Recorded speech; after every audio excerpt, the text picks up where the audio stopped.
Hello friends, welcome to my YouTube channel. Friends, आज discuss करते हैं ऑपरेटिंग सिस्टम में रिसोर्स एलोकेशन ग्राफ। आपका resource allocation graph RAG is a graphically represent resources, processes and instances of resources clearly.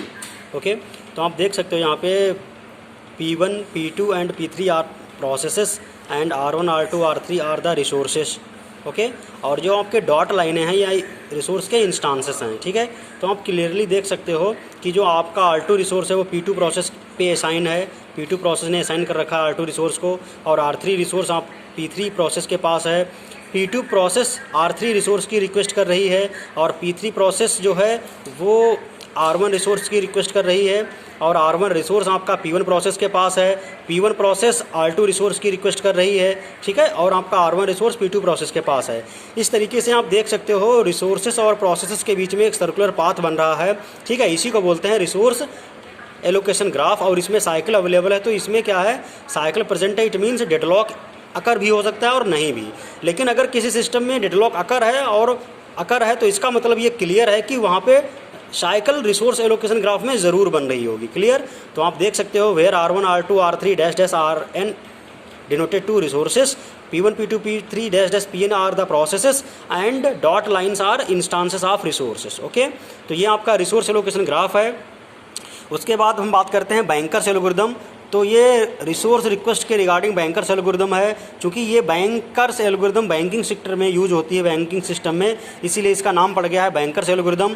तो आपकी banker's algorithm is used to avoid deadlock from a system. The algorithm is called banker's algorithm because of implementation in banking system. Algorithm given following way, let request i be the request vector for process Pi। If request Ij equal to k, then the process Pj wants k instance of resource type Rj. When a request for resource is made by process Pj, the following actions are taken. Okay, तो ये algorithm आप अच्छे से note down कर लीजिए। इससे numerical जो implemented है वो मैं आपको सॉल्व करके बता रहा हूँ, और आपने न्यूमेरिकल करना सीख गया तो समझो ये एल्गोरिदम आपको अच्छे से आ जाएगी। क्लियर, इसमें आपका गेट में क्वेश्चन 2 नंबर पे जरूर आता है, और NTA नेट में भी क्वेश्चन आता है।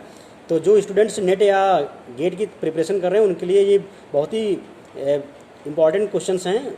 ठीक है, इस पे क्वेश्चन जरूर आता है, तो इसकी आप वीडियो पॉज करके नोट डाउन करके प्रैक्टिस कर लेना। क्लियर, तो पहला इसका रूल है, if request less than equal to need i then proceed to step.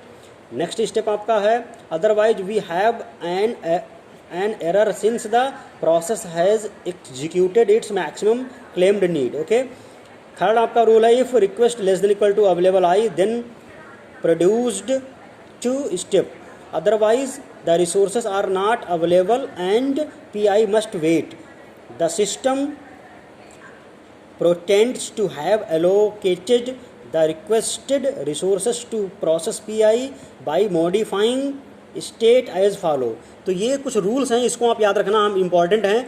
Available is equal to available minus request i, okay, and allocation is equal to allocation i plus request j. Okay, and need i, ये आपका बहुत important है, need i equal to max need i minus request allocation. Okay, तो ये formula, इसी से हम need matrix निकालेंगे। Okay, if the resulting resources allocation state is safe, the transaction is completed and possible Pi is allocated its resources, then need Ij is equal to max Ij minus allocation Ij. Okay, now recovery from deadlock से recovery की जो procedure है वो क्या है, deadlock recovery scheme,